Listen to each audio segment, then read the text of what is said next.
Bonjour tout le monde, c'est Ereiden, j'espère que vous allez bien.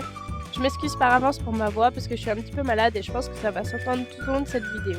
En tout cas, j'espère que vous aimez le chocolat parce que ce que je vous propose aujourd'hui est un dessert tout chocolat.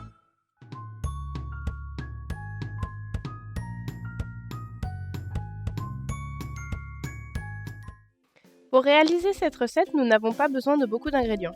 En effet, il suffit juste d'avoir des galettes bretonnes, des cornflakes nature de préférence, de la pâte à tartiner au chocolat, du chocolat noir pâtissier et du papier cuisson.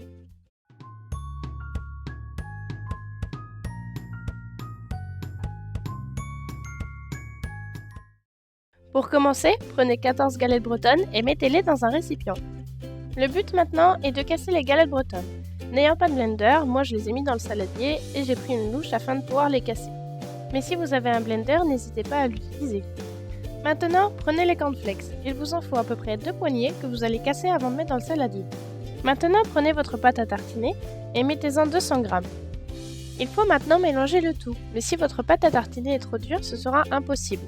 N'hésitez pas alors à mettre votre saladier dans un micro-ondes pendant 20 à 30 secondes. Et voilà ce que ça donne une fois mélangé. Maintenant, il faut mettre la préparation en forme de rocher. Moi j'ai fait ça à l'aide de 2 cuillères, mais si vous avez une autre idée, n'hésitez pas. Avec la quantité que j'ai eue, j'ai réussi à faire 16 rochers.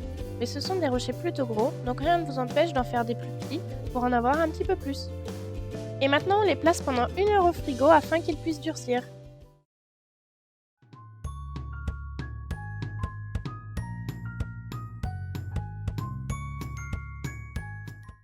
Et nous voilà à la dernière étape. Prenez votre chocolat noir et faites-le fondre au micro-ondes. Je vous conseille de le faire chauffer par tranches de 30 secondes afin de pouvoir mélanger régulièrement votre chocolat. Une fois le chocolat fondu, j'ai ajouté 25 g de beurre, mais c'est pour mes goûts personnels, vous n'êtes pas obligé. Pour finir, prenez vos rochers et enrobez-les de chocolat. Une fois tous vos rochers enrobés, remettez-les au frigo pendant 2 heures. Et voilà tout le monde, c'est la fin de cette vidéo, j'espère que cette recette vous a plu. N'hésitez pas en commentaire à me poser des questions si vous n'avez pas compris quelque chose. En tout cas, je vous dis à très bientôt, des bisous!